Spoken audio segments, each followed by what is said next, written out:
Happy Holi. সবাইকে দোল পূর্ণিমার অনেক অনেক প্রীতি ও শুভেচ্ছা। নমস্কার সবাইকে, আশা করি সবাই অনেক ভালো আছেন। আমিও ভালো আছি। আজকে সকালটা শুরু করলাম ভগবানের দর্শন দিয়ে। সবাই ভগবানকে দর্শন করুন। দোল পূর্ণিমার এই বিশেষ মুহূর্তে আমার গোপসোনা অনেক সুন্দর করে নতুন ড্রেস পরে তৈরি হয়ে গেল দোল খেলার জন্য। আর এই তো আমি সব কিছু সাজিয়ে নিয়েছি পূজার জন্য। অবশ্যই আজকে কে কে দোল খেলছেন আর কারা কারা গপুকে দোল পূর্ণিমার আবির দিয়ে রাঙিয়েছেন অবশ্যই কমেন্টে জানাবেন। আর ভিডিও ভালো লাগলে অবশ্যই একটু লাইক কমেন্ট শেয়ার করবেন। আমরা সবাই না বলি যে সামনের বছর করব, বৃদ্ধ বয়সে করব, কিন্তু এটা একেবারে ভুল।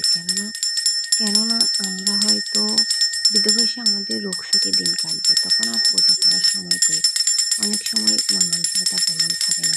আর তাছাড়া আমি ভগবানের বিশেষ দিনগুলো সবসময় বিশেষ রাখার চেষ্টা করি, মনে রেখে করার চেষ্টা করি। এই তো আমি বুবুকে আবির দিচ্ছিলাম। কে কে দিয়েছেন অবশ্যই কমেন্টে জানাবেন।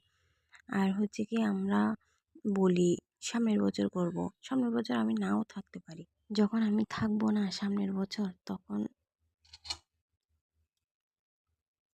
সামনের বছর আমি না থাকি, যদি মনে করেন সামনের বছর আমি না থাকি, আমি যদি করতে না পারি, তখন মানুষের কোনো বিশ্বাস নেই।